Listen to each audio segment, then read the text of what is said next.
Introducing the Lisa Chill Collection, your answer to hot nights. These mattresses beat the heat with ultra-cool covers, whisking away heat for the perfect sleep temperature. Save up to $460 on Chill mattresses and get 2 free pillows when you shop now. iHeart listeners can save an extra $50 off by visiting lisa.com/iHeart. That's LEESA.com/iHeart. Exclusions apply. See lisa.com for more details. How powerful is Cox Internet? Powerful enough to let your band members in Vegas, Phoenix, and Rhode Island jam like you're all in the same garage. Get Cox Internet powered by fiber with America's fastest download speeds. It's internet built for tomorrow, today. Cox, always building better. Cox Internet is connected to the premises via coaxial connection. Speeds vary and are not guaranteed. Cox terms and other restrictions may apply. Analysis by Ookla Speed Test Intelligence Data. Fixed median download speeds. US Q3 2023.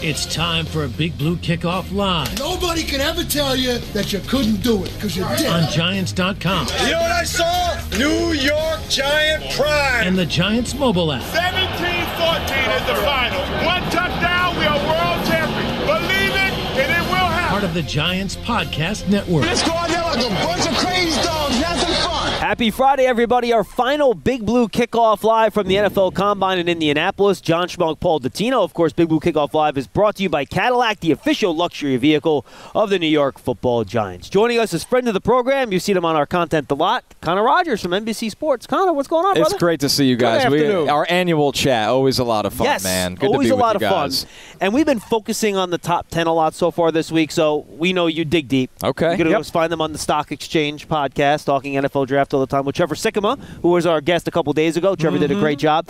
So we want to focus on some day 2 names for you, Connor. Who are some of the guys that, if your team's sitting at the top of round 2, you're going to be sitting there around pick 27 on your knees praying to whoever you pray to that this guy might drop to me at the top of round 2 that you really like? I mean, think of some of the quarterbacks that could go in the first round or could not, right? I mean, you look at Michael Penix from Washington, phenomenal year. He's a guy that is kind of on that fringe of round 1. Even Bo Nix from Oregon, a lot of people are projecting him in round 1, but look at Will Levis last year, right? That's all you need to say. So you look at some of those high-end quarterbacks. I think both are starters in this league, but if you can get them at the top of the second round instead of the back end of going into round 1, that's something that's really exciting to me. Everyone's trying to figure out the wide receivers and how they go, right? The top 10's easy. Marvin Harrison Jr. and Malik Neighbors, they're top 5 players in this draft. Roma Dunze, Brian Thomas Jr., those guys are going to go really early. But when you look at the back end of round 1, how about a speedster like Troy Franklin? He's someone who... Love him. I mean, awesome dude. He's going to absolutely fly. 4.3 flat is legitimately in range for a guy that's 6'2", 6'3". And runs routes pretty well, That's what I said to him. I got to sit down with him, and I was like, people don't give you enough credit for being a polished route runner. And the work he puts into that, his relationship with Bo Nix at college... And how about Adonai Mitchell as well from Texas? He's another guy, back end round 1, top of day 2, size, speed, wins down the field.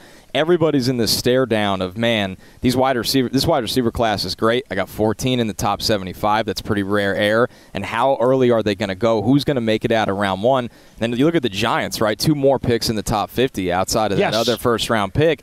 It's a weird divide, right, guys? Because you can get a great wide receiver at 6, but you might be able to take a different position, a blue-chip position, and go get a wide receiver or 2 on day 2. Yeah. Because this class is just so talented. And we see it every single year that the wide receivers that fall to day 2 and day 3, there's always a handful that still go on to be superstars. All right, so because there are so many solid prospects, and I'll use the word solid, in rounds 2 and 3, is that going to make some teams a little less likely to mortgage those picks to move up in the first round? Or not? No, this happens every year now. Teams are looking, and now it depends on the type of team, right? If you're Kansas City or Buffalo, you're looking at what you have under center, and you're looking at how close you are every year. For Kansas City, they actually win the Super Bowl. For Buffalo, it always feels like they're right there. You can be a little bit more aggressive because those teams typically don't go into camp and say, hey, we can watch 9 rookies on a 53-man roster. They can't do that. So what are you doing with those picks? Go up and get a great player that you feel like can help you in the window you have right now. But when you look at the teams picking in the top 15, they might not want to give away that capital. This is a great draft, okay? If you have multiple picks like the Giants in the top 50, you're sitting there. If you're Joe O'Shea, you're like, I'm going to get 3 starters in the top 50, and these guys might start for me right out of the gate. We think they will. And the guy at 6 might be a Pro Bowl caliber player. I completely agree, especially if his name is Malik Neighbors or Brock Bowers, okay? So when that comes out right there, I'm sitting there and going, look at the guards and centers that'll be there in the top 50 as well. It's a great center class. I mean, and I know John Michael Schmitz was taken last year, but these guys all have flexibility to play multiple spots on the interior offensive line. That's what you have to keep in mind. Like Jackson Powers Johnson from Oregon, the big center, he's 330 pounds at center. But he moves. He moves like a tackle. Right. That's a guy that if he could play guard in his sleep if he needed to. So this is a really, really good group at O-line, wide receiver. It feels like really key positions if you're trying to put more points on the board. All right, so let's go through some of those names at the top of the second round on the offensive line, right? Okay. Let's say they either go wide receiver, and I guess we could touch on the quarterbacks at the end too, and they still need that guard or tackle, depending on how they think about Evan Neal. Yeah. Who are some of the top of second round offensive linemen, interior or tackle, that you think fans should have their eyes on? I mean, you look at Jordan Morgan from Arizona, a guy that is a left tackle in college, great feet. He was great at pulling in the run game. It was impressive. He's very to watch. mobile. He is very mobile. Got good feet. You wonder how the transition will be for him if he moves inside the guard. Can he drop his hips? Can he anchor, take on that kind of power? How quick you have to be off the ball as a guard, because it's not the same runway as a tackle where you're dealing with these wide alignment edge rushers. It's point A to B. But you got to get your hands up right away. Those hands are up. You quick. Drop your hips. It's so much strength really in your legs and your butt. It's a lot to ask of these guys. So Morgan is a guy I'm interested to watch that transition. There's guards, though, I don't worry about that transition because they actually play interior offensive line. You think of Dominic Pooney from Kansas. Yeah. You think of like him. Christian Haynes from UConn is a beast. Great Senior Bowl. Oh, my God. He was the star of the Senior Bowl of the offensive lineman. I mean, nobody could beat him, and he got in a little tussle with one of the LSU guys throwing helmets. I loved that Jordan energy. Jefferson, Jordan right? Jefferson. Helmet? Yeah, oh, yeah. I think he might have called him a big baby or something like that. It was very funny. I was right there. It was Haynes called Jefferson a big baby? He said something That's funny. along I the love lines. His confidence was like, this dude doesn't care. He's coming from UConn. He's ready to play in the NFL. I think he was a 5-year starter, so it's different energy.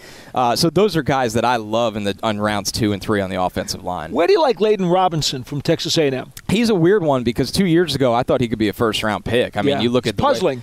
He's somebody that when the switch is on, you run behind him 20 times a game because he's just going to simply relocate people. Now, the thing with him, the inconsistency in pass pro does worry me a little bit. Sometimes it's the feet. Sometimes he just gets stuck with his upper body kind of ducking his head and lunging a little bit. So he would be more of a draft and stash player for me when I think of guys like that 4th round and on, that I like the depth. I actually think if I can work on some things with his hands and his base and pass pro, I have a starter, but I wouldn't want to throw him into the fire right away where all the other guys we talked about, they're coming in and they're playing NFL football from day one on an offensive line. You know, running back is interesting. We might not see one picked in rounds, well, no, definitely not in round 1. We might not see one picked in round 2 I agree. in this draft. But then in round 3, you might have like 8 the bonanza selected. It's going to be a bonanza. That's the number I've been setting. I think it's 8. Realistic. Yeah. And I think we saw a lot of the guys out there today. Interesting, a lot of different body types, a lot of different shapes and sizes, which is fun. All good guys. Listen to them talk. Really, really fun group. What's your flavor when it comes to the running back position if you're trying to, let's say the Giants can't figure something out with Saquon and they're trying to bring somebody in to maybe share the load with Eric Gray or just be a part of that running back rotation? The biggest, scariest one, Braylon Allen. I mean, honestly, this is a dude. Literally biggest. The biggest one. And he just turned 20. And he's going to be in the NFL. Is he only 20 years old? Yeah, he enrolled in college early. I didn't realize he was that. taking carries for Wisconsin as a 17-year-old. Yeah. And he's, 6'3", 240? He turned 20 in January. So you're talking about he's going to play his rookie season as a 20-year-old. What is Braylon Allen going to look like at 22, 23? I mean, he's going to be Derrick Henry. And I'm not saying as a player, but as a fit, like the build. So his time's going to be big here. He can run. I mean, I thought people complained a little bit about the pass game. I dove into the tape this year and saw him getting better. He's starting to understand his assignments in pass pro. You're never going to worry about the size. He came to Wisconsin. They didn't know if he'd play linebacker. So now he's blocking linebackers because he is really a linebacker that plays running back. He's just a bowling ball downhill. I think when you get him to the second level at the NFL a little bit more than they were able to do, it's going to be scary. And once again, 20-year-old, so maybe the kid's not ready to come out of the gate right away as a superstar running back. But if I'm betting on a guy in round 3 because of the upside, it's Braylon Allen for sure. I got to give you a local guy, St. Joseph's High School in Montvale in Bergen County, just so close to the Giants and the Jets both. Of course, is Esteem from Notre Dame. Yeah. Just got done talking to him, and he's promising that we're all going to be shocked at his 40 time. He says, I'm a lot faster than they think. I hope so. Well, let's see. He creates yards unlike any other guy in this draft, it feels like. The amount of tackles that he makes guys miss, right? The missed tackles force, which is something PFF tracks really, really well. He's that guy, him and Trey Benson, right? And Blake Corum a little bit, where they're tackled behind the line of scrimmage and then they somehow got 4 yards. And that's not appreciated enough because in the NFL, you get the ball and realistically there's going to be a defender in your face every single time. It's just brutal like that. So the guys that can turn dead plays or negative plays into intermediate gains or short gains, that's a skill that's not valued enough in my opinion. We fall in love with the 60-yard runs, but that's not the NFL, right? It's not the NFL. So I think with him and I think with Benson and Corum, they're really good at that, and that's why I'd love to have them in a committee right away. I think Corum's 40 time here is one of the most important numbers we're going to see. I think so, too, and I'm a little nervous about that long speed, to be honest with you. Do you think he could be over a 4.6? I think that's where I'd have him, right there. At about 4.6? If he ran anything high 4.5s, we're all good. That passes I'm good the with that, but I think if he drops below that 4.6 mark, teams, that's you're getting to the threshold point where teams might be, I don't know. And it stinks because he's a fun player. He changes direction really well.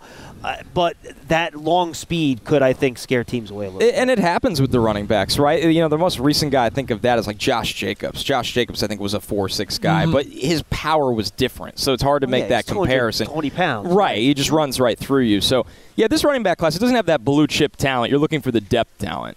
How about Bucky Irving? He's a guy that I really like on tape, but boy, I saw him up there. He's tiny. Right, and it's too tiny. He's really tiny. He's got to be a third down back at the next level. No doubt. The problem with that is, I mean, this is someone that then you're going to ask to be in pass pro a lot. Yeah, so you got it. This has become a weird thing when scouting for the NFL lately is all these undersized running backs, you kind of clap your hands and go, oh, he's a day 3 third down back. Okay, when you talk to an NFL running back coach or an offensive line coach, they don't give a you-know-what about what they do running or catching if they can't block because the quarterback cannot get killed from a blown 100%. Assignment. You don't get on the field. Yeah, right. You don't get. I mean, this is a perfect example. You guys know I do Jets pre- and post-game. I love Izzy Abanikanda coming out of Pitt, and I think he's going to be a really good player. The Jets weren't ready to play him this year because they felt like he needed to get to a certain place in pass pro where he basically had a redshirt year until the end of the year. And that's what happens to a lot of these college guys that aren't in pass pro very often. And that's my thing with Bucky. I like when he has the ball in his hands. I think he's very elusive in space. But like you guys said, without the size and without the pass pro experience, it might just be a longer road. Now, there's one position that we usually talk about high in the first round, and that's cover corner, right? Yeah. I had a scout tell me last night in the hotel lobby, my God, I can't believe how many third-round corners there are who can play. Yes. And there's nickels, and there's boundaries. Oh, yeah. You know, whatever you want, we can get them in the third round. That's incredible. It is. The nickel class is silly this year. I mean, Mikey Sanders still from Michigan. That's a converted wide receiver. Another small guy. He's slender, but, I mean, he mirrors unlike any. He makes plays, These college wide receivers that have a two-way go, asking these slot guys to cover them one-on-one is an insane ask. Especially on the wide side of the field. Oh, it's ridiculous. Forget it. It's ridiculous. So I think that when you look at this corner, number one, I agree. This is a deep corner class. We're going to have a ton go in the first round, and then we're going to sit there on day 2 and go, wow, there's a lot left. It's the era of 7-on-7. Many of these kids all year round are playing wide receiver or they're covering wide receivers or kids are throwing the football. And it's honestly a lot of fun throughout this process. You have these great athletes. They're 6'1", with arms down to the ground. They run 4.3. And then you just got to dial into a big thing, can they tackle? Because this league, how much wide zone do we see? These guys got to come up and tackle. Are they going to be able to press? Because not all of them are asked to press in college. So are they going to be able to adapt to our diverse coverage schemes? And then what do you have between the ears? Because so much of it is asked of these DBs at the NFL level from a defensive scheme standpoint. But there's going to be a million corners going in the top 75. I think we're also unlikely to see a safety going around number 1. I would agree. Who is a day 2 safety that if the Giants cannot come to terms with Xavier McKinney, who's their classic single high center fielder type that you like in that day 2 area that could step in there and play that center field role at safety. Which, by the way, is very important in Shane Bowen's defense, by the way. Sure, right, which makes you wonder how serious do the talks get with McKinney to return. We'll see. Tyler Nubin from Minnesota has been asked to do everything. That's the key, and he's been good at everything. The ball skills have been there, multiple interceptions every single year. He's somebody that, when you see him in single high, I love the range, and he's got great eyes. I mean, the instincts. And if you've watched that defense a couple of years ago, Antoine Winfield Jr. was asked the same thing. I mean, say, hey, go play in the box like a linebacker, come downhill and hit, fearless, good tackler. Okay, go play single high, and you got to read where the quarterback's looking to make a play on the ball. He could do that. Nubin's awesome. I said I was shocked he didn't declare last year. I thought he was pro-ready to go. Now he's another year under his belt. Minnesota wasn't really good this year, so he dealt with a little bit of adversity with that team.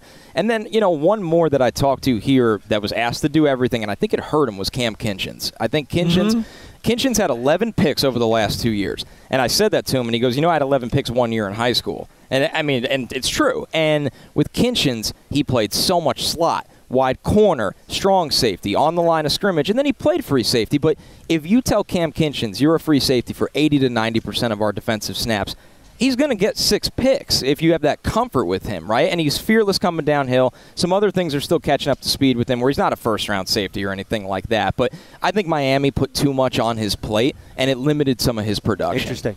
All right, we hear that the linebacker core is not really strong, right? Yeah. But we also know that there's such a tendency now to get a little bit bigger, to go against the grain, because all defenses got smaller and got quicker. So now maybe you need a little bit of a thumper at linebacker that you might be able to get 3rd or 4th round, who's going to wind up being a little more impactful than people think. Yeah. You have a name in mind. I think Cedric Gray might be that kind of guy, right? Or, you look at him, and then everybody's kind of wondering how these guys are going to go because there's no first-round linebacker. So then you get into the day 2 guys. Junior Colson from Michigan. He's not a thumper, but he is sideline to sideline and creates chaos. And I think he's strong enough that he could take on that contact. He didn't run yesterday, right? I don't think he ended up running. I don't think he ran. Yeah, so he'll probably run at his pro day. He's going to fly, by the way. Interesting story. I mean, he came here from Haiti when he was 9 years old, didn't speak a word of English. Now he won the Lot Trophy, right? The Lot Impact Trophy for being like that guy, that kind of leader and impact in the community. So I love Junior Colson, and I think what you have to realize with the college linebackers, him, Edrin Cooper from Texas A&M, and then Peyton Wilson from NC State. Cooper looks like a safety, though, man. And his guy is Fred Warner. And when we watch Fred Warner coming out of BYU, he played like the slot. Safety. Yeah, I know. It's what these guys are not asked to come downhill and take on contact like they used to. So you don't even know coming into the league. It's just so much adapting to that. So it's going to be hard to find those kind of thumpers. And then, you look at maybe a guy like Eichenberg from Ohio State. I think he could take on contact in the role. And he'd be more in the later range like you're talking about. Right. So there's no first-round superstar linebacker, but I think a lot of these guys have starter or third linebacker potential. Wilson, I think, has the frame to do it, though. If he can stay 6'4". healthy, I think if he puts some weight on, I think he has a chance to do it. When you hurt the shoulders at linebacker,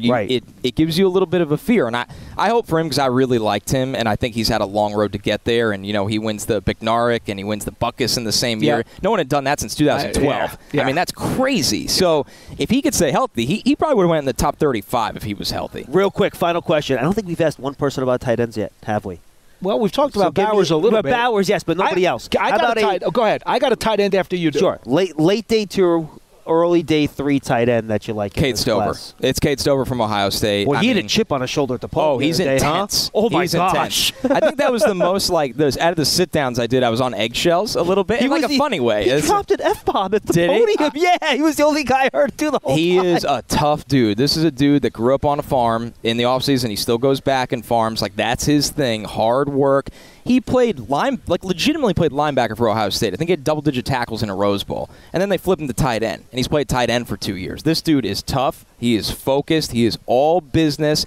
I like his effort as a blocker. I really do. Someone asked him why he wasn't a good enough blocker, and that's when the bad word came out. Which is funny to me because I didn't see that on tape. Neither did I. I'm with you. I mean, people come here, they could ask whatever they want. I think Cade Stover is a good blocker. I think he's a good red zone weapon. You got to realize with the Ohio State tight ends is that they don't get the same volume as other guys because they play with superstars at wide receiver that get all the targets. So you're undervaluing that or underappreciating that. I really like Stover and think he's going to be the 3rd tight end taken actually in this draft. All right. One of my real sleepers here is Ben Sinnott. Yeah. I like him an awful lot. I love the versatility. You want to put him a fullback, don't you? He could do it. I want to see him do a bunch of stuff. Yeah, he could do it. Because his attitude today, when we were talking to him today, he was saying, you know what? All right, they started me out as more of a receiving guy. Then they told me I had to start doing some blocking, and that's fine. And play running back, play fullback. Yeah. This guy's ready to roll. He is. He'll do anything asked of him. He had some pretty high grades over the summer when we start this process, and he was one of the main guys we watched at tight end. can climb the ladder over defenders that catch the ball. I like the frame. I think he's somebody that can use, you talk about zone game. You want to get somebody on the move blocking. That's who I would think of in that as well. So you can motion him really from the backfield to inline to the slot. He can handle a lot of different roles. He's had a weird year because it felt like over summer the grades were so high. Nobody talked about him all season. Now it's kind of trickling back where he's on the radar again. Connor, good stuff, my man. Oh, appreciate it. Find all the stuff, NBC Sports, the Stock Exchange podcast as well. Anything else? No, we're good. Yeah, okay. Everything for NFL Draft will be at NBC or on the Stock Exchange pod. Check it all out. Connor Rogers will be back with Matt Miller from ESPN right after this. Giants fans, get loud and welcome your New York Football Giants. Take your fandom to the next level with a season ticket membership. And it's intercepted. Deontay Banks. You will receive exclusive benefits like members-only events, game day experiences, and discounts on Giants merchandise at the team shop. Sacked by Thibodeau, and the Giants have won. To learn more about a New York Giants season ticket membership, visit giants.com/tickets. 1, 2, 3, Giants! We got some cilantro, some onions, some carrots. Giving back to the community means a lot. Just to keep giving hope that, you just live in a situation, the situation doesn't define you. So, I got you. Thank y'all. You're welcome. Seriously. This is so nice of y'all. Thank you. Just little things like that just to keep encouraging guys. Back here on Big Blue Kickoff Live, we are at the Indianapolis at the NFL Combine. John Schmelk, Paul Dottino, joined by our good friend Matt Miller from ESPN. Matt, good to see you, man. Likewise, we do this every year. I was trying to think how many years it's been. A lot. It's been a lot. A lot of years. And we always said, well, Matt, again, do a bigger dive as you get closer to the draft like you always do every year. Top of the draft, Matt, and I've kind of opened most interviews with this, so I'll stick with it. It's most blue-chip players I've seen in the draft in years. I think you can combine the last few draft classes. You have more blue-chip prospects in this class, and it's premium positions. Right. It's quarterback, it's receiver, it's offensive tackle. I mean, this thing's loaded at the top. It's a good year to be picking 6. It really is. I mean, 3 quarterbacks, 3 wide receivers, 2 offensive tackles. I think you can throw in a defensive end and a corner in that group as well. So it is really deep, and as you mentioned, they're all premium positions. When you talk about how do you want to build a franchise, okay, quarterback, pass rusher, left tackle, wide receiver, corner. Those are where you want to go. The top 10 picks of this draft could just be those positions, and maybe even deeper. We might go 12 or 13 with just quarterbacks, receivers, tackles, and then a corner and a pass rusher. Now, aside from Chicago, which we've all heard that Justin Fields could be trade bait as somebody tries to move up to the top, do you suspect that the overload at premium positions will force most of those teams to stay put or to try to get an extra huge haul to move? Yeah, that's a great question. I think, every franchise could be a little bit different. Here's where I would say, I think you come in and say, we're making that pick this year because of their blue chip positions, blue chip players. Also, you got to be smart and look ahead to next year. Next year's draft right now looks like it could be a little bit weaker. So I would rather have, normally if you're trading out of the top 10, it's for future draft picks, right? Those future draft picks next year might not be as valuable as they are this year because it's very unlikely that we're going to see 3 to 4 quarterbacks in the top 10 next year. Very unlikely we're going to see 3 elite wide receivers at the top, even though wide receiver is probably next year's strength again. And then the offensive tackles that we have this year. Very, very hard to find guys like Joe Alt and Olu Fashanu in any draft class. This year, there are 2 of them. So I think this year is going to be a little bit more valuable where we probably do see those teams stay pat. Any chance one of those top 3 teams don't pick a quarterback and either trade out of it or don't pick a quarterback? I think New England is the wild card because who knows, right? We don't know what to expect there. Elliott Wolf is running the personnel department. Obviously, his dad, Ron, helped build the Green Bay Packers. But he's been all over the NFL. He's really worked his way up through the ranks. And so it's hard to nail down what that philosophy might be. Also a first-time head coach in Gerard Mayo. So we don't really know what they're going to do. And I think what it comes down to is they need to love that quarterback. There's only one for them. That's it. There's going to be one left. That's it. So you got to love that guy. I assume it right now, if we had to bet right now, I would say it's Drake May. You got to love Drake May because if you don't, that's the one team, to your point, that could trade back into where you could get that huge bounty of draft picks. So if you don't love Drake May and you're saying, hey, we're comfortable moving back a couple spots, wherever that might be, 6, 8, 11, wherever that might be, then I think that is, at least for New England, because that roster is so poor right now.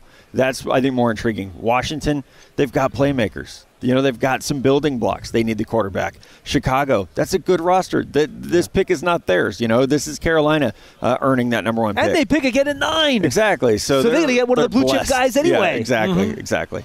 Let me ask you about the situation involving a lot of guys who have had the 6th year because of COVID. Yeah. And guys who have moved to multiple programs who are now very high in the draft, and maybe because they've had more different experiences and because they've had more time in college, maybe they're more of a sure bet than what other players have been at this high level of the draft. Would you concur? Yeah, I would, and I think it helps me do my job because I've seen you transfer to different programs and have to learn. So someone like Caleb Williams transfers, but he goes with his coach. So he didn't have to learn a new system, but he did have to learn new players, right? We see Jaden Daniels go from Arizona State to LSU. There's adversity there, and I love watching a quarterback have to battle some adversity. We got to see that with Jaden Daniels. With Bo Nix, you go to your dad's alma mater where he's a legend and you struggle. And a lot of people are writing the obituary on your career. You go to Oregon and put together 2 of the finest years of any quarterback in college football. Michael Penix Jr., 4 years at Indiana, every year ended in injury, season-ending injury. Yep. But you go to Washington, become a Heisman candidate. So it definitely helps me do my job. I think it helps NFL teams as well. The other side of that is NIL. We have young men in college now making real money. And it used to be, what would we say? I don't know how this guy's going to handle fame and money. You don't have to worry about that anymore. They've got it in college, so we can tell how you're going to handle it. That's a good point. You mentioned the 2 offensive tackles, Joe Alt and Olu Fashanu. Coming into this year, I had Fashanu as my top offensive tackle. I thought the way he moved last year, I thought he was phenomenal. I think Joe Alt this year was better. And when I watched Fashanu, the pass pro, and I know there were some games where he let guys get into his chest and he got bull rushed. Yeah, Ohio State. Right. We could just say Ohio State, yeah. But I think that's more hands. Like, if he gets his hands inside, they're so long, no one's going to get into his chest. I think that's going to be fine. The thing that bothered me with Fashanu, in the run game, he's on the ground a lot. He falls. Yeah. Which, for a guy that's so graceful, moving backwards in pass protection. A little surprising, right? To fall in the run game, to me, is odd. So I do have Alt ahead of Fashanu. How do you think NFL teams look at Olu? How do you look at him now, given the really good pass pro, but then the run game stuff, even not just the strength, but some of the technique stuff with the balance is a real issue. Yeah, and I think that's a good point about it. So I have it Alt, then Olu, and Talise Fuaga from Oregon State is right there as well. But he's a right tackle, so a little bit different. I think with Fashanu, it's a matter of can you coach that up? And I know he's working with Duke Manyweather in the pre-draft process, which gives me some, that helps. I feel more confident about where a guy's going to develop because they're working with Duke. And, I think he's worked to get stronger, which I think is going to help have more of that solid, sturdy, powerful base. But then, the agility is there. I think it's just unlocking it, and I would rather bet on a guy who has that agility and you're thinking, can I coach it up? But as we were talking about earlier, it's not just quarterbacks where you want that experience. It's offensive tackles as well. And you want guys who are coming out of, the Penn States, the Notre Dames, the Alabamas, the Georgias, because they're running things that you actually do in the NFL instead of just, weak side, he's just going to cut block, or he's just, going to shadow block because we're throwing a bubble screen over here. Right. So I think that also helps. It's like real pass sets. You've actually seen these guys do it, and that gives you some comfort. It seems to me that every year when we sit here and we talk, we're always addressing at least 1 or 2 pass rushers in the top 10. Not so much this year. Yeah. Whether it's Turner or Verse or Latu, they seem to be the top 3 pass rushers here on the edge. If Latu had not had his injury history, would he have been a top 10? So I don't think so, just because of he's not an explosive athlete. He's a very good football player. Great technician. Yeah, he's ready to go. He looks like he's played in the NFL for 5 years already because he's so good with his hands. He sets things up so well. But I think that lack of twitch and explosion in his game, I had a chance to talk to him at the Senior Bowl. He's a tall, linear kid. He's not going to have that, I think, great dip and bend. It's just not who he is athletically. As you said, he's a great technician. I think he could be a 10-sack guy in the NFL, but that probably keeps him out of the top 10. Second round, who do you like out of that next group of wide receivers outside that top 3 that maybe if the Giants don't go wide receiver in the first round, they decide to maybe go in the second round? To me, that's a real big chef's choice type of situation, right? There's a lot of different guys with different flavors you might like. Who do you like in that next group of wideouts that might get to round 2? Yeah, that might, and I don't want to say they're round 2 players because I think they could go late first, but Adonai Mitchell from Texas, and then his teammate, Xavier Worthy. They're both fantastic, and sometimes I see mock drafts from my colleagues, and I'm like, guys, what are we doing on these two? Have we watched them play? Worthy's going to run in the high 4.2s, low 4.3s. He has vertical stretchability. He was a punt returner. He cleaned up some of the drop issues that he had that 2022 season.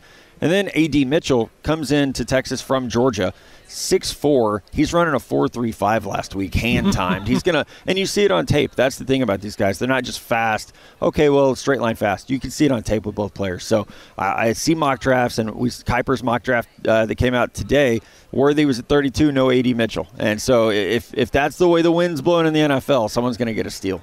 What do you think about what the Giants should do with the offensive line?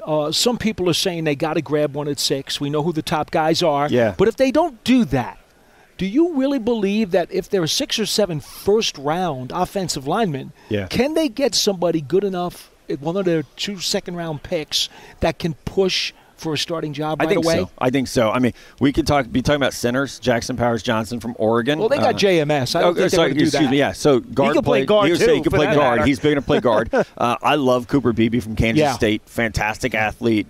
Powerful. Plays with enough of a mean streak, a controlled mean streak. So I do think with one of those second-round picks, you could be looking at a guard who could come in and be a starter. I'm still an Evan Neal fan. I want to see him get healthy. Please preach, because we have a lot of folks who are not. So go ahead. I loved Evan Neal coming out. I remember talking about him with you guys, and I loved Evan Neal.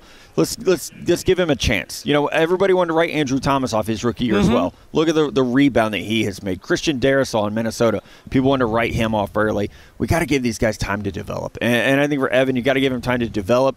Playing right tackle, and but also too. Get healthy. He's been hurt. Getting healthy is the biggest thing for him. Yeah, no question about it.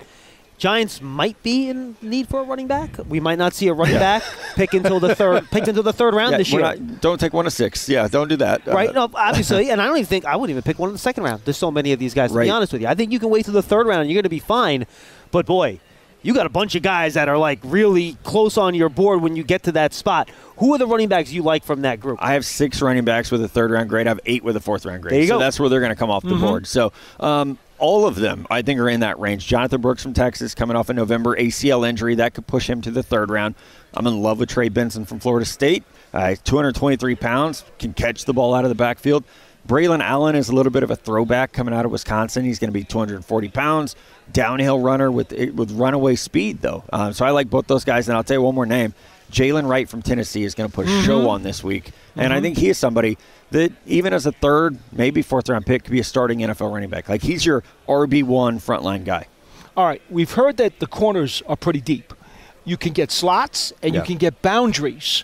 If you had your druthers in, let's say, the third or fourth round, do you have to go slot there? Will the boundaries be all gone? Yeah, like the ones that you feel great about playing early are probably going to be gone at that point, unless we see something surprising. A guy like Kalen King, who you talk about preseason first-round grade at Penn State. Yeah, I love this 2022 tape. Now it's looking like maybe third or fourth round, and he's someone who has played out on the boundary. But I think you're getting into like Andrew Phillips at Kentucky, really good inside player. Yeah. Jarvis Brownlee, Louisville, really good inside player. Jerry Jones, Florida State, really good inside player. So I think we are seeing this year, especially where all these first round guys are all boundary guys, and they can all run. They're all big. So there is a little bit of a tier system this year at corner. All right, final 2 quick before we say goodbye here. 1, corner in the second round. The Giants have 2 picks there. They might have a big-time need there, assuming that the Quinion Mitchells are gone. Both Alabama guys are going to be gone. I would think Kool-Aid McKinstry is going to be gone by then, but it might be a little bit tighter. Who else do you like? Kamari Lassiter? What are the guys do you like maybe as a second-round I say corner? Kamari Lassiter. That's about his range. I think Nate Wiggins from Clemson is really interesting because the tape, to me, doesn't match the athletic profile we're going to see this week. I love Wiggins. So we'll see. I mean, he could go top 20. He might run a 4.25 in a couple days, and he goes top 20. But he's a player I know the league is split on as well because you don't always see the consistency. You don't always see the toughness. So he's a player that we all think like, oh, this guy might go top 20. It might be top 40 when it's all said and done. So Lassiter from Georgia is very much in that mix. I think that's perfect range for him. All right, final question. Giants at 6. If I put the GM hat on Matt Miller, what are you thinking? If a quarterback's there, that's where I'm going. I think resetting that is something that's important for the franchise. And when you say forward. a quarterback, you mean one of the top 3. So Caleb Williams won't be there. Yes, Jaden Daniels or Drake May, if they're there at 6, I would draft one of those players. Assuming that won't be the case, Rome Odunze would be my home run pick for the Giants. Thank you. I think you've got speed with Jalen Hyatt, who I loved. You've got speed with Wan'Dale Robinson. How about a 6'3", 250-pound bully? I'm salivating, Matt. Right? In case you can't see it, I'm salivating. Can you get me a napkin, somebody, please? Yeah, Rome Odunze, and then with those round 2 picks, Bo Nix is there in round 2. I'm all in. And then we could get a guard with the next one. Like you and I need to have lunch because we are so much on the same page. Because I just wanted to get a little appendix here. If the Giants were to draft a prospect for the future at quarterback and bypass the first round and maybe even the second, could Rattler be there? Rattler in the third round. Rattler good with me on round that? is definitely his range. We think so much alike, man. It's wild. It really we is. will take a quick timeout, get the cleanup crew here for Dottino, and we'll have more Big Blue Kickoff Live. We thank you, Matt Miller from ESPN. You check out ESPN coverage of the draft all week long of the NFL Combine, so make sure you check that out. We'll be right back after this.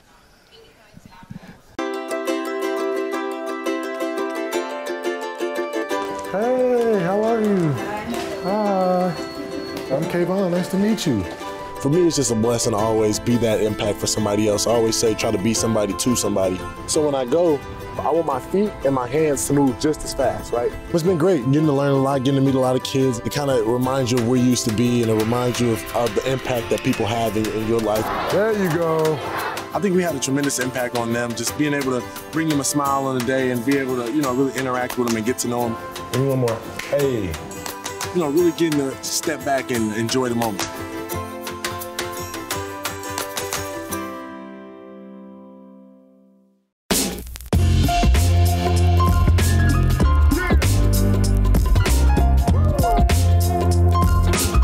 Most used emoji is either the laughing emoji or the crying emoji that I use when I'm laughing even extra harder. Something about me not a lot of people know would probably be that I'm a black belt.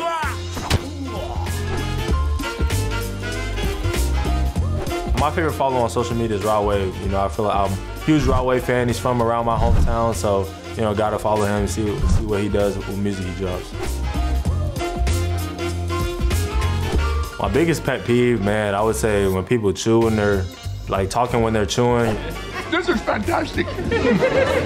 Makes your taste buds come alive. And if they're dragging their feet when they walk, my parents always instilled in me not to do that. So I'll probably say those two things.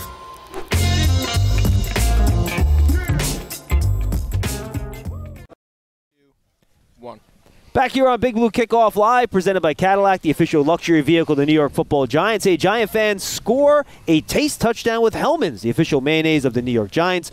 Joining us, friend of the program, he is the director of the Reese's Senior Bowl. He is the one and only Jim Nagy. Jim, how are you? Good to see you guys. You too. Yeah, we had a chance to catch up after the Senior Bowl. You already had one of your guys, I think, was pretty much the star of the linebacker show yesterday with Peyton Wilson just lighting things up.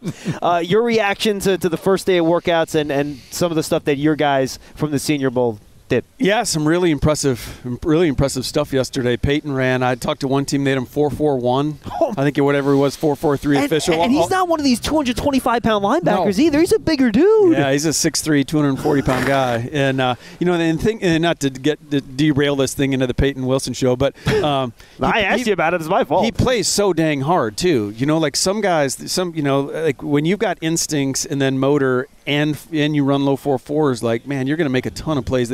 Everyone knows the thing with Peyton is going to be the medical, so hopefully that comes out great. But he's a great football player.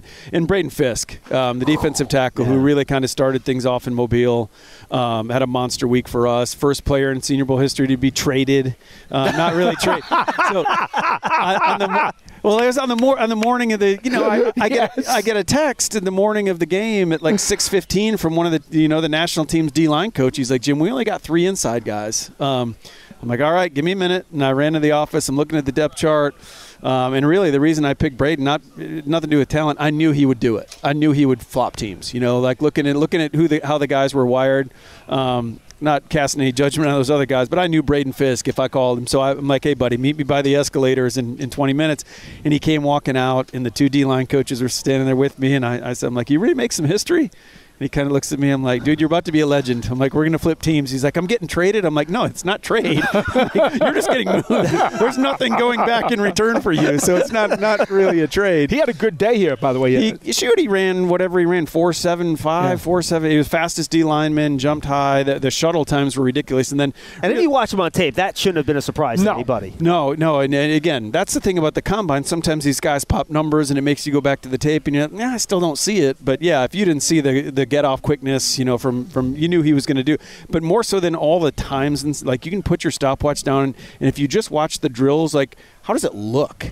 And Braden Fisk looked to me, he looked different. He and Byron Murphy probably at the defensive tackle spot. Those two guys look different than the rest of the group. Yeah, there's no question at all. The next couple of days, as they continue to do what they're doing out here, are there 2 or 3 or even 4 guys that you had at the Reese's Senior Bowl who you could not wait to get here because you think they're really gonna drop jaws? Yeah, well, one guy that I hope, again, I got my fingers crossed a little bit. We did a Senior Bowl recap show on the NFL Network the other day, and Daniel Jeremiah had been trumpeting Devontae Walker from North Carolina leading into our game. I remember. And Tez got deep all week, man. He got open. The speed showed up. I think he was the second fastest player at the game on the Zebra technology stuff that the Giants use. He had trouble finishing, but boy, he was open all week. So I want to see him catch the ball well down there. I hope that, I felt like it snowballed on him a little bit. Yeah, I think so too. During our week, but I mean, God, just off the top of my head, some of these guys, I mean, the receivers, like I'd love to. We had a good receiver week. The other day, someone in the local media asked me about the receiver group, and we had 7 go in the top 100 last year, and I rattled off 7 off the top of my head that I think could go in the second round, not just top 100. I mean, so I'd love to see how Ricky Pearsall from Florida runs. I would love to see how Roman Wilson runs. I think that both those guys could be in the 4.3s. Wow, if Pearsall goes in the 4.3s, the way he catches the ball, I think he could. Whew. Yeah, I think he could, just talking to talking to his agents. Again, though, it's agents. They all think their guys are but no, I'm excited to see all these guys, and I'm excited to see some of the guys throw. I'm excited to see J.J. McCarthy throw. JJ is a guy that I have not seen throw the ball live. Like I go to a lot of camps in the summer, the Manning camp and things like that, and I've never seen JJ throw in person, so I'm excited to see that. As you take on a different role in this process, you had to watch more players this year because they got opened up to not just seniors for the Reese's Senior Bowl. Yep. So as you show up here, is this a little bit different now for you? We have a feel for more of these guys because you had to scout them all as potential invites to the game? Yeah, absolutely. In years past, once we got done with our game, I would watch some of the top juniors so I could come here and talk about them. But no, I've got a much better working knowledge of those guys because we did. Everyone asked, because it didn't get announced until the first week in November. The league kind of dropped it. But you knew, though, right? But they gave us a heads up in August that this might be coming down the track. So we had our scouts watching all the juniors. We built the board this year with all the juniors on it. So once they made it, it didn't catch us off guard. We just stayed true to what we had. But no, so I should know some of these guys better. You had a couple of quarterbacks I want to ask you about because they seem to be in that second cluster of QBs in terms of a Rattler and Nix, right? Yep. Now, the people who seem to be down on Nix think more about his Auburn days than his Oregon days. And the people who are down on Rattler say, well, he's maybe too small and he's developed, but he's older and whatever else. Where is the upside to both of these guys from your perspective? Well, let's say this. Bo is a very different player. If you only know one or the other, if you only know the Auburn Bo Nix or you only know the Oregon Bo Nix, they're really different guys. Right. I think it's what has gotten lost with people that have focused on Bo the last 2 years in Eugene, Oregon. He has played so well within the structure of what they do. He's done so much of his work from the pocket. But then when you go back to Auburn, he's running around like a chicken with his head cut off, just making plays, and he looks like a guy that, just very creative and ad-lib. And so Bo has that in his skill set, even though we haven't seen it for a couple of years. He definitely has that. Everyone the emphasis right now is getting guys that can create. He can create. And then with Spencer Rattler, I think, again, he was so hyped coming out of high school. He's one of those guys that we all kind of knew about. He was, he had the Netflix documentary and all that. He was a 5-star kid, Oklahoma, big program, loses his job to Caleb Williams. So there's been a lot of stuff around Spencer for a long time. I think he's grown up a lot. And I didn't know the younger version of him. You hear the stories about this is back when I was scouting. I think Spencer was a freshman when I took this job. So you heard a lot of scuttlebutt among the scouts on the road, like, hey, man, did you see that Netflix thing? he didn't come across very well on that. But talking to Shane Beamer and the people at South Carolina, man, he's grown up. It's one of those things like you gotta give these guys an opportunity to change, right? Like they're still young men. I mean, they're So he's changed a lot. He's not the biggest guy, but he's got a big arm. He showed that off in Mobile, had a great week. I hope that he can continue to push because I think coming into the Senior Bowl, a lot of people were like third, fourth round on Spencer, and I think it's trending upward from there right now. Now, I have a generic question, not about any player in particular, but I wonder, I'm getting the sense from being here all week that this draftee class is a lot more mature as a whole than ones we've seen in the past. And I wonder if that has to do with guys having multiple transfers and they have to grow up and learn from this and they get exposed to more. I'm also wondering if with the COVID year, guys who stayed that extra year and played more and they grew as players and as people. For sure. You're seeing older guys right now. And again, the league has adjusted to that. It used to be, if you were going to be a 24-year-old rookie, that made teams, that was a little bit of a red flag. But I think teams have adjusted because these guys are, they're all taking care of themselves better. They do a much better job in the offseason. They're playing longer into their careers. When we were kids, if you were a quarterback and you were, north of 30 years old, you were on the downside. Now these quarterbacks are all playing until they're 40 years old. It's not just Tom Brady. So no, I would think more mature for sure. We see that. And then the NIL piece, because they're handling their money. And they're having to show up to appearances like they're their own managers right now. And the guys that don't handle that part of it well, frankly, don't end up here. They don't end up at the Senior Bowl. Like they shoot themselves in the foot. So it's I get asked this all the time. How is NIL in all the transfer portal and all that impacted scouting? It's made it easier. These teams can now figure out. The question has always been, what are these guys going to do with more time on their hands and more money in their pocket? Well, now we know what they're doing with the money in their pocket, So no, it's cleaned it up a little bit. Less margin for error. Yeah, absolutely. And, I think the extra years help the quarterback evaluation process. Like, I don't think it's a minus that these guys are 24 years old. Quarterback is such – I'm not telling you anything you don't know. Quarterback is such a hard position to scout. Yeah. And projecting what this guy is going to do in this collegiate system versus what he's going to do when he could be asked to do – almost a completely different job in the NFL in a pro system, right? But now you get these guys in multiple systems with multiple coaches for multiple years. The more reps you get, the better. I think it makes evaluating the quarterback position a little bit easier, something that even with that is still almost impossible. No doubt. There's no doubt. I mean, you look at the Senior Bowl. The only true four-year guy we had was Michael Pratt from Tulane. I mean, Sam Hartman, there was a question on ESPN the other day. They did a trivia question. Who's thrown the most touchdown passes in this draft class? It was Sam Hartman. He threw like 130-some touchdowns. And just your question, about the age and the quarterback thing, I'll just bring it back to Brock Purdy. I mean, I think us included, I didn't invite Brock Purdy to the Senior Bowl, so I was like the 31 other teams that passed on him. Like, why did we miss on Purdy? Why did we not invite Purdy? And you go back, that dude played like he was a 4-year starter at Iowa State or 5-year starter. He played a ton of football. So, for sure, there's something to it. Remember when Wanky came out, everybody was looking at him like he was Methuselah. That's right. That's right. Absolutely. We had this discussion with a bunch of different guys, Jim. Neighbors Odunze is a choice that maybe the Giants will be facing in round one, other teams too. And it brings you to the larger, what traits are most important for the wide receiver position? Is it the bigger more of a contested catch type of length guy, or is it the smaller separation type of guy? Where do you land on that? Well, I love guys that can create space and then create with the ball in their hands. The thing with both these guys is they both are really good with their ball in their hands. I mean, Rome, for a guy that big, and Keon Coleman's kind of in the same vein too for Florida State, you don't usually see big guys as punt returners. Odunze's a good punt returner. Like, you don't see many guys with that body type. You should have little shorter guys that can shake people and got lateral quickness. Like, Odunze's back there, he can do that. So if that's the decision that the Giants have to make, if that's the two guys they're staring at, can't go wrong, right? You can't really go wrong. They're both playmakers, Neighbors is a little more inside. Like going through all his tape, like he makes a lot of plays out of the slot where he's manned up on safeties. Like if you're going to knock the tape a little bit. Slot fade master. Loves the slot fade. Whereas Adunzi's more outside. But again, they're both explosive. They both can create space. They get open at the top of a route, and they're good with the ball in their hands. So I know the Giants need that. They've needed it for a while. To me, it would be a significant upgrade with either of those guys in that offense. Great stuff. Final thing from me, Jim. Pass rushers, usually when you get a good one, boy, they're going to be up there in the top 5. But not really this year, right? I mean, because of all the other positions. Right. Yeah, and so many other good spots. It's really weird for me to be involved in a combine where pass rushers are not grabbing headlines. Like last year, Dallas Turner was a top 10 pick. He just is. But not now. Right. That's because the other positions are all so good. Yeah. I mean, look at Will Anderson, right? So Will Anderson's Rookie of the Year this year for the Houston Texans. Great football player. Taking nothing away from Will.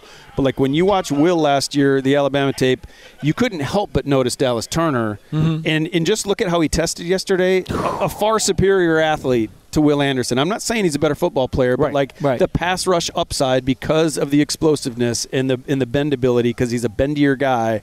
I mean, yeah, he probably would have been a top 10 pick. And look at like Latu from UCLA. This dude is such an accomplished pass rusher. Technician. But because of the medical thing, like that he could slide into the late teens, and you could be staring at a guy that might get double-digit sacks as a rookie just because he's so ready to do it. So, yeah, you're right. I mean, this pass rush crew, they're going to slip, and so there's going to be a couple teams really benefit. Jim, tell the folks anything you want them to know about the Senior Bowl. I know you guys are trying to make this a 365-day operation, not just like 1 week in January. Yeah, we can't just show up and be like, hey, look at us for January. No, I would encourage fans, like if you really want to be immersed in the NFL culture for a week in a relaxed setting, you guys have been. It's just a great week. Yeah, and it sounds, I'm in the chair now, so it sounds like I'm selling it. But I've thought that for 25 years. I've been coming to Mobile. Like it is so cool. You can go to practice. There's a great vibe there. You can, from here to that table over there, from the one-on-one drills, and you get to learn these guys through the process. If you really love the draft process, see them in Mobile. Then when you're watching the Combine this week, you know who Braden Fisk is because you just saw him. Mm-hmm. So it's really a great week. It's inexpensive. It's a cheap trip. Love to have everyone come down to Mobile and be a part of it. And you and Senior Bowl on Twitter, where can they find you? Yeah, at Twitter. We have Instagram, but all the our breaking news and all the stuff I post is on Twitter, and so it's at Senior Bowl and at Jim Nagy _SB. All right. Yeah, Jim, great good stuff, my man. Thanks, Enjoy guys. the rest of your time in Indy. Jim Nagy for the Senior Bowl. One more segment of Big Blue Kickoff Live from the Combine, presented by Cadillac when we return. It's a thread. A love affair. I fell in love with the Giants. I saw LT run the touchdown back when they played the Detroit Lions. Picked off by Lawrence Taylor. Pass down. Phil Simms was my dad's guy. From generation? Eli was my guy. To generation. Ya en especial. We are the New York Giants.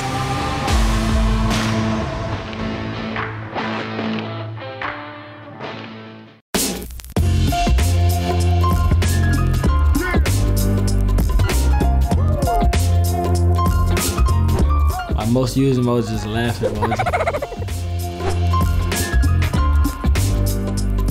My all-time favorite character of Marvel is the Black Panther. I feel like being the first black character. Me being able to see that at this phase of my life, I like to support him.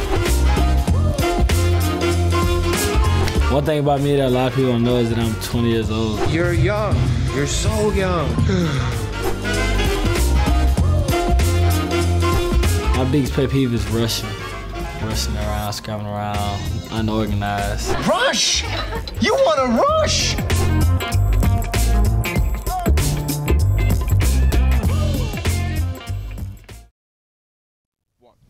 Back here on Big Blue Kickoff Live, presented by Cadillac, the official luxury vehicle of the New York Football Giants. Our final segment from our 4 live shows here at the NFL Combine in Indianapolis. Schmelk Dottino, joined now by a new member of the Big Blue Kickoff Live family, Ryan Fowler. He used to cover the Commanders. You saw him on a couple of Giant Huddle podcasts when he did that. Now he covers both college football and the NFL for Bleacher Report. Ryan, how are you? I'm good. I appreciate you guys having me on. No, thanks for coming on, man. And you were over there all last 4 or 5 days, listening to all these prospects. Let's focus on today because today was the fun stuff. This was quarterbacks and wide receivers. What struck you the most listening to these guys at the podium today? Yeah, I think when you look at these guys speak, I think, look, you can watch the film for years, whether they're Drake May at North Carolina or Michael Penix going from Indiana to Washington. I think when you see these guys stand up there and speak as young men that are going to go into a locker room and be asked to lead not 19, 20, 21-year-olds, grown men with families. And that's what I think separates these young men speaking, is just sitting there and listening to these guys and really getting a chance to be that GM or be inside that draft room a little bit and really get to know these guys and how they're going to speak to guys. Because, look, you can come into an NFL locker room, doesn't matter who you are. It doesn't matter if you're Jaden Daniels who won the Heisman or Caleb Williams, where a lot of these guys obviously follow college ball. You're going to have to sell yourself to an NFL locker room, not just as a young man, but obviously on the field as well. So I really enjoyed J.J. McCarthy today. I thought he carried himself extremely well. Might as well be just Captain America. I thought he was going to have a shield behind there. Right. Like, he is just like if you built like what a quarterback should say in a lab, that's J.J. McCarthy. Yeah, J.J. is extremely impressive. I mean, even Blake Corum, his teammate obviously at Michigan, he was great too. Extremely high of him, which is obviously good to hear. All the guys are going to talk well about their teammates, but J.J. McCarthy, look, it's just the way he carries himself, the way he leads. Obviously, I do expect him to go inside the top 10, 11 picks in this draft. I think he's excellent. I think he's underrated in this class.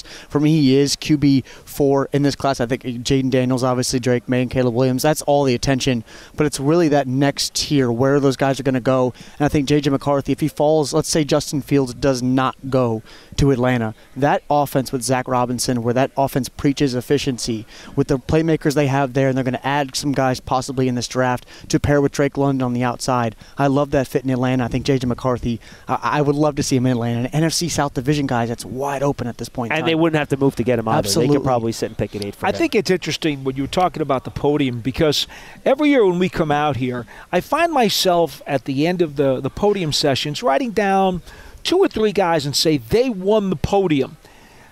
All week, I've been writing polished, poised, professional on almost every guy I talk to.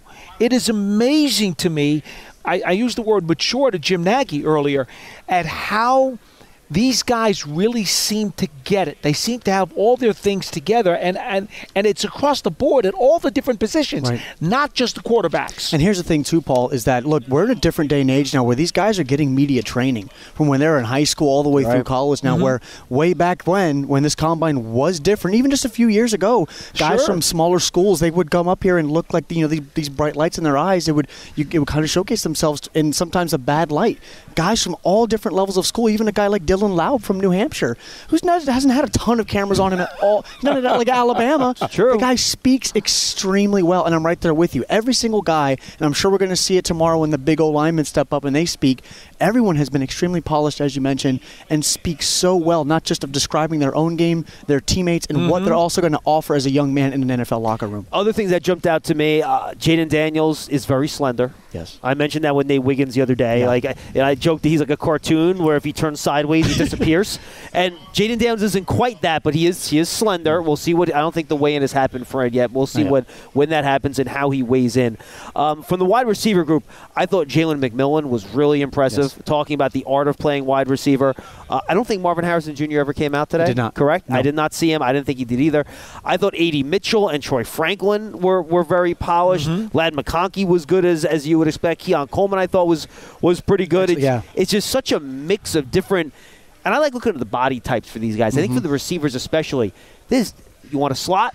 Ladd McConkey, Roman Wilson. You want big guys outside. Dunzier, Keon Coleman. How about go down the list. Thickness of Leggett? Yeah, the thickness of Leggett, thickness of Malachi Corley, same thing. Yes. There is wide receivers for everybody in this class. It really is amazing, this class. And I even look at the Giants, where, look, I know you could say it really is the lollipop guild on the outside with the guys like Wan'Dale Robinson and Darius Slayton of the world. And look, Jalen Hyatt, right? And Jalen Hyatt is not the biggest guy in the world, and everybody wants this X receiver. Is it going to be a Malik Neighbors at 6? Is Rome Odunze going to be there? But when you look at day 2, and you mentioned a guy like Roman Wilson that plays much bigger than his frame, I know he's not the biggest guy in the world, But that day 2 bucket of Roman, Ladd McConkey, guys even like Malachi Corley, as you get into that 50, 60 range, guys that are not just going to be asked to threaten vertically every single time, but win at each level. And also, and Roman talked about it today, and he's talked about it in the conversations I've had with him in this pre-draft process, is doing the dirty work on the outside, not being afraid to block. And you have to at Michigan or you're not playing, dude. Absolutely right. Absolutely. Doing the little things correctly away from being a dynamic receiver that a guy like Roman Wilson, Ladd McConkey are, and specifically in this Giants offense, to where I just feel like they need guys that can not just be receivers and separate for whoever is under center moving forward in the New York Giants, not just in 2024, but also guys that can be further extensions of the run game as well and diversify this Giants playbook under Mike Kafka. Yeah, I find that, we talk about corners and receivers. Well, really in today's specialization, you're talking about slots and nickels. You're talking about boundary receivers, And it seems to me that there's a wide variety of every flavor you want here. And that doesn't happen very often in the combine. Usually there's a bunch of slots. There are not many boundaries. But we see them across the board in this draft. Yeah, and I think it even talks about how the college game has evolved to where you're seeing a lot of the similar stuff into the NFL game. Now, even on the defensive side of the ball, where just a few years ago we talked about how hard it was to project guys out of the Big 12 in those 3-3-5 stacks. You're seeing that at the NFL now level as well, where there's outside of Baltimore and San Francisco, you're not seeing 2 linebackers in the middle of the field anymore. You're seeing teams get lighter, and sometimes there's guys that want to add some bigger beef in the middle. However, when you have this wide receiver group and you want to diversify a playbook, not just east-west before the snap, like we've seen at the college level from teams like Tennessee under Josh Heupel and Washington and Kalen DeBoer, but now you're getting to the pro level to then expand north-south post-snap, and you have a quarterback that can maneuver with his legs. Right. You're forcing every single defensive guy to cover every blade of grass, and I think that's what makes football in general just so darn fun to watch at the end of the day, because look, points matter. We all love points. Defense wins championships. We get that, but there is a flavor for everybody, and I think for every scouting staff in football that does their due diligence on guys, not just round 1, round 2, but where you really win championships and NFC East titles for the Giants, is going to be that later portion of day 2 and early portion of day 3, and especially in this wide receiver bucket. I like talking to someone like you who doesn't just cover college football for the draft. You just cover college football, right? Who are some of the guys that you watch during the year that you think are really good players that now that all us NFL guys are into the mix and we're talking about these guys, and you're like, why are they talking about this dude more? He's a really good college football player. I think, one pops to mind, and that's Braylon Trice, the edge rusher from Washington. Oh, wow. And the reason why I say that is because he has a little bit of a throwback build to him where, look, he weighed in yesterday lighter so we could run lighter, is what I was told by his reps, but he played at 255, 60, 65 pounds at Washington, and he has that little bit of a power-laden game where he wants to win with his hands, and everybody wants that Dallas Turner 235 type of rusher that's twitched up, that can threaten each shoulder and then win with power, and that's fine. But I think about the Ryan Kerrigans of the world, and I think about how really the industry talked about George Karlaftis coming out of Purdue. That's a good one. And he's had an excellent start to his career in Kansas City, where he's not the most athletic guy in the world, but he is a technician, and you can win with power in the points of your game. Even like a Trey Hendrickson, another guy, right? It's similar type. Yes. You mentioned earlier, when you were talking about McCarthy, you had him higher than anybody I've talked to all week. Yeah. You're really, really high on him. Yes. I wonder, where were you earlier in the season, or has this become a late bloom for you with him? Yeah, so I think it's going to be – all these guys are like a projection at this point. Of because course. It's tough to evaluate these guys, what they do at the college level, projecting to an NFL offense, and really their correlating surroundings. And really you look at the Michigan offense because they're a throwback offense. They want to line up, condense formations, and get after people. And really – absolutely. And J.J. McCarthy wants to sit back, put that back foot in the ground, really a bucket step. You're not going to see a lot of 7-step drops from J.J. McCarthy, long progressions over the middle of the field. Roman Wilson, Cornelius Johnson, or Colston Loveland, or A.J. Barner. That's the Michigan offense. But when you project a skill set, and that's why I really love the fit at 8, and really when I look at J.J. and say, look, 2-3 years down the line, this is a young man that's a leader. This is a young man that has a skill set that will translate well. I think he's efficient where the shallow to intermediate areas, he's excellent. I know we talk about Michael Penix in the deep ball. We talk about Jaden Daniels sitting back and throwing it to Malik Neighbors and Brian Thomas, which was really nice. But even for me, for Michael Penix, he has a middle round 2 grade for me. I have a lot of questions with Michael Penix heading into this draft, but J.J. McCarthy, I think, is a special young man, a special athlete, and I think he's someone that can come to an NFL offense and lead right away as a young man under center. The reason I brought that up, because it bothered me from the moment you said it, because no one has been saying that the Giants could even consider him at 6 because, he's got to be down further than that. He's got to be 10, 12, maybe 15. Yeah. When you said what you said, I'm like, well, if the Giants think he's the 8th player on the board, then 6 isn't that far a reach. Yeah, and look, I will never flack an organization for going to get your guy. If that is your guy, then get him. And I would look at J.J. McCarthy under the bright lights of New York. I don't think that's a scenario to where I think he falls away from the lights, like similarly what we saw, unfortunately, with the whole Zach Wilson experiment in New York and with the Jets. But J.J. McCarthy, I think, is someone, obviously, these last few weeks we've heard a lot about continuing to rise on boards. But when you just look at the skill set that he has as a dual-threat guy and just someone that wins above the neck before he ever wins below the neck, that's someone I think that skill set's going to translate. Ryan, final question. We'll wrap up with the biggest story of the week. How do you have the top 3 quarterbacks stacked? Yeah, it's going to be Caleb, Drake May, and Jaden Daniels. Do you have May ahead of Daniels? I Why? do. So do I, by the way. I'm just curious what your reason is. Yeah, I do. And I'll start with Jaden Daniels. For me, well, let's start with this. We got to stop with the Lamar Jackson comparisons for Jaden Daniels. It's unfortunate that we always compare players to the superstars of the league. That's a 2-time MVP, and I know a lot of people like to compare it as a runner. Jaden Daniels as a runner takes away angles. A lot what Robert Griffin III did. He's linear. Absolutely. He's not as elusive as Lamar is. He's more of a straight-ahead guy. Now, if we line Jaden Daniels, and Lamar Jackson had him race, Jaden Daniels will win that race. But if you put cones and had him go around the cones, Lamar Jackson would beat Jaden Daniels, and I wouldn't think it would be close. So in that offense as well, and I talked about it earlier, it was really nice to trust Brian Thomas and Malik to sit back there and let them know they're going to separate. Why and throw not? deep. Absolutely, and that's fine. That's fine. But over the middle of the field, shallow, intermediate areas, when things condense, things get tight, guys around his feet. Also, we talked about Anthony Richardson last year, a big physical guy. Will he be able to take care of his body? Jaden Daniels does not look like Anthony Richardson. No, out of Florida. He does and not. we know that guys on defense, first, second, third level, they see Jaden Daniels in space, they want to put him on his backside. He'll be hit. He will be hit. Yeah. RG3 knows all about that. Absolutely. I actually think Drake May is better at avoiding the rush than Jaden Daniels is, to be quite honest. I'm a May guy all the way. Yeah. All right, so now how about May? I agree. I really do like Drake May. He's going to be my solidified 2 in this class. I think there's a separation between 2 and 3. For me, Drake May was not sitting back and throwing to guys, as I mentioned. North Carolina's offensive line by no means was one of the top 5 in football. Absolutely not. He was someone that had to consistently make plays outside of structure. But the thing that separates Drake May for me is his hips pre-snap. You also saw that Sam Howell in Carolina, to where when he drops back, a lot of guys will close off their front shoulder. As a right-handed quarterback, they will see the right side of the field and the middle side of the field, and they at limited time have access to the left side of the field. Drake May at times will almost backpedal to keep his hips open to have full access to the field, and he didn't have a Josh Downs this year, at least, running routes. I know Tez Walker in that whole situation, he's someone I am lower on as well in this class. He's however. more of a vertical guy, and he's not going to get open at all 3 levels. Absolutely, right? but Drake May, I think, is a guy that can target all 3 levels. I think he has all the arm talent in the world, and I know that's the thing that we talk about a lot with making all the throws, but he absolutely can. NFL caliber, middle of the field throws are all over his tape. Absolutely. All over his tape. Yeah. Ryan, tell the folks where they can find all your work, man. Absolutely, yeah. I'm on Twitter. If they don't follow me already, _Ryan Fowler, and all my work is at Bleacher Report. Make sure you check it out. We thank Ryan for joining us. I'm going to really quickly go through it. Jim Nagy, Matt Miller, Connor Rogers, Paul Schwartz, Chris Trapasso, Greg Cosell, Trevor Sycamore, Art Stapleton, Brad Spielberger, Dane Brugler, Charles Davis, Sam Monson, Jordan Reed, and then all of our Giant Huddles as well. Breathe, John, breathe. Len Zierlein, Daniel Jeremiah, Tom Pelissaro, Mike Tannenbaum coming up next week, Cynthia Freeland, Charlie Weiss. That's coming up next week as well. Thank everybody for joining us.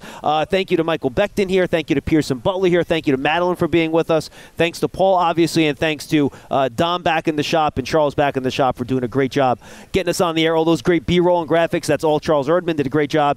And Dom making sure we're on time and getting the callers in and doing all that stuff. Excellent job from you as well. Thank you to everybody for being with us all week. From Indy, we're coming home to beautiful New Jersey. We'll see you soon. We're back on Monday for another episode of Big Blue Kickoff Live. And, of course, stay tuned to all the great Giant Huddles on the Giants Huddle podcast feed. Go to giants.com/podcast or search for Giants Huddle on your favorite podcast platforms to find those episodes. We'll see you back in Jersey on Monday, everybody. Have a great weekend. Tired of restless nights? At Lisa, we know good sleep is essential for mental, physical, and emotional health. From memory foam mattresses to hybrids that keep you cool all night long, Lisa's mattresses offer exceptional comfort and support with free delivery and 100 nights to try out your mattress in the comfort of your home. For a limited time, save up to $700 off select mattresses plus 2 free pillows. Go to lisa.com/iHeart for an additional $50 off mattresses and select goods. Exclusions apply. See lisa.com for more details. How powerful is Cox Internet? Powerful enough to let your band members in Vegas, Phoenix, and Rhode Island jam like you're all in the same garage. Get Cox Internet powered by fiber with America's fastest download speeds. It's internet built for tomorrow, today. Cox, always building better. Cox Internet is connected to the premises via coaxial connection. Speeds vary and are not guaranteed. Cox terms and other restrictions may apply. Analysis by Ookla Speed Test Intelligence Data. Fixed median download speeds. US Q3 2023.